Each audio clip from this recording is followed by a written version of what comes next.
జ్వరంతో బాధపడుతున్న నాలుకకు ఆహారం రుచి తెలియనట్లే లౌకిక సంబంధాల కల్మషంలో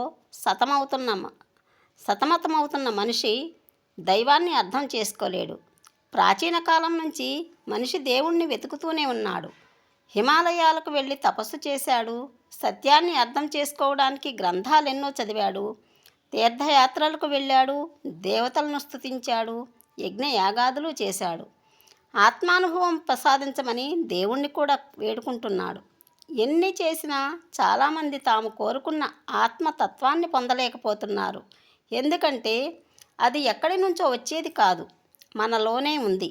అహంకారం, అనుబంధం అనే మేఘాలు చెదిరిపోయినప్పుడు ఆత్మ అనే సూర్యుడు ప్రకాశిస్తాడు. అప్పుడు మాత్రమే ఈ ఆత్మతత్వం బోధపడుతుంది. ఆహార సేకరణ, వంట చేయటం, తినటం వంటి పనుల్లో కూడా బ్రహ్మ భావనను కలిగి ఉండాలి. ప్రతిదీ దైవానికే అర్పించినట్లు భావించటం ద్వారా ఆ భోజనం ఒక సాధారణ పనిలా కాకుండా బ్రహ్మ జ్ఞానాన్ని పొందే సాధనగా ఉపయోగపడుతుంది.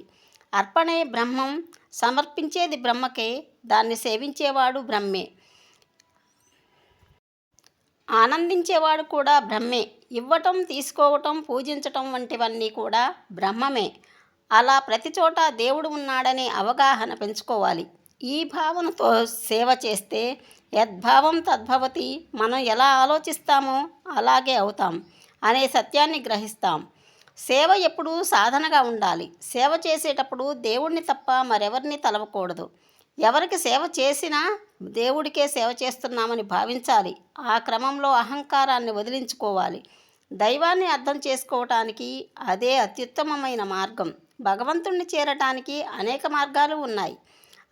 అయితే భగవత్ సాక్షాత్కారానికి దగ్గర దారి మాత్రం నిస్వార్థంగా సేవ చేయడమే. మనల్ని సంతోషపరుస్తుంది కాబట్టి సేవ చేయాలి. కానీ ఎవరో మనల్ని గుర్తించాలి, ప్రతిఫలం పొందాలి అని సేవ చేయకూడదు. ఎటువంటి అంచనాలు లేకుండా సేవ చేసినప్పుడు అహం, కోరికలు, అనుబంధాలు, అంచనాలు, నిరాశలు ఉండవు. అప్పుడు హృదయం స్వచ్ఛంగా మారుతుంది. దాంతో లోపల ఉన్న దివ్యత్వాన్ని గ్రహించి ఆనందానికి దగ్గరవుతాం. నిజానికి ఈ చర్యల ఉద్దేశం ఏమిటంటే మనలోని స్వార్థాన్ని సడలించమని, దివ్యత్వాన్ని అనుభవించటమే.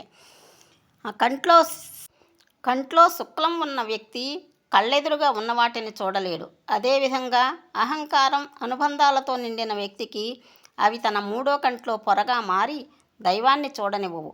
సేవ అంటే అవసరం ఉన్నవాళ్లకు సాయపడటం. ఈ సేవే అంతర్గతంగా ఉన్న దైవాన్ని చూడటానికి సహాయపడే శస్త్రచికిత్స. సేవలో ఏదైనా ఆశ ఉంటే, దానికి గుర్తింపు కోరుకుంటే ఆ చికిత్స విజయవంతం కాదు.